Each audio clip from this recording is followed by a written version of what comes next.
بسم اللہ الرحمن الرحیم نحمده ونصلی ونسلم علی رسولہ الکریم اما بعد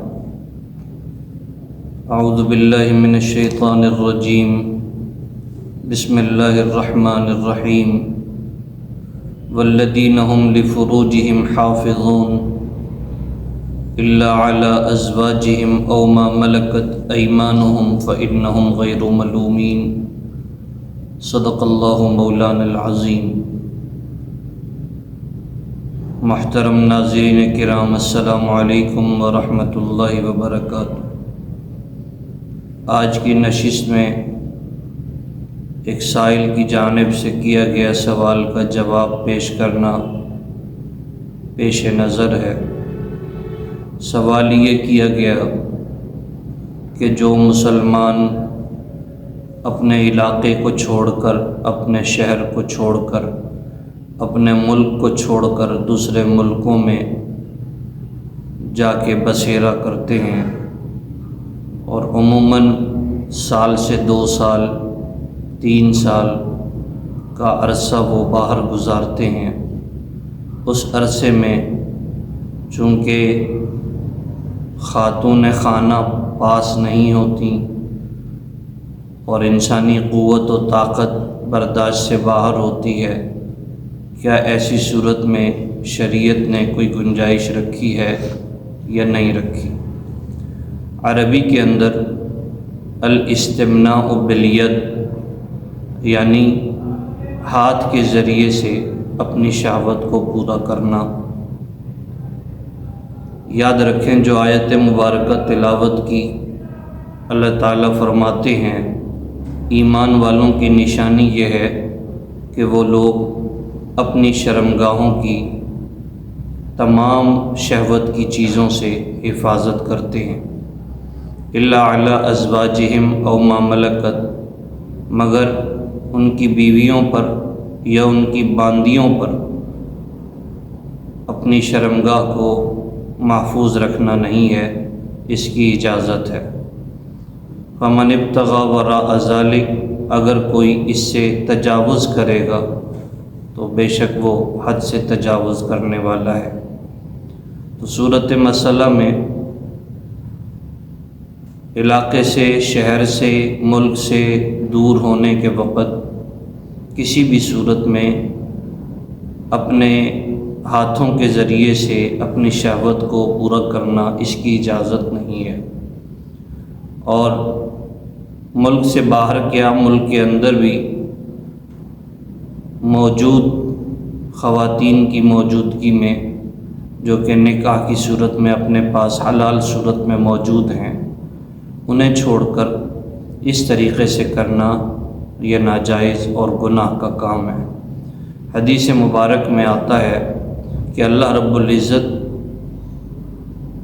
نظر نہیں فرمائیں گے ایسے شخص کی طرف قیامت کے دن میں جو کہ اس فعل کا مرتکب ہوگا۔ اور ایک اور حدیث بخاری شریف کی حدیث ہے، امام بخاری رحمۃ اللہ علیہ نے نقل کی ہے، فرماتے ہیں کہ اگر کوئی شخص اس امر کا مرتکب ہوا تو قیامت والے دن ایسی حالت میں اٹھایا جائے گا کہ اس کے ہاتھ حمل سے بھرے ہوں گے، اس کے ہاتھوں میں حمل ظاہر ہو رہا ہوگا۔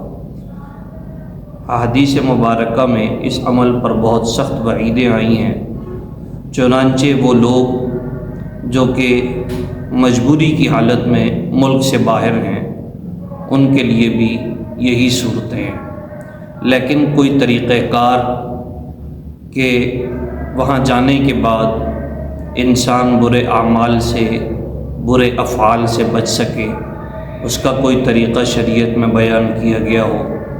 دیکھیں، پہلا طریقہ یہ ہے کہ شہوت کے غلبے کو کم کرنے کے لیے اولاً تو روزے رکھے جائیں۔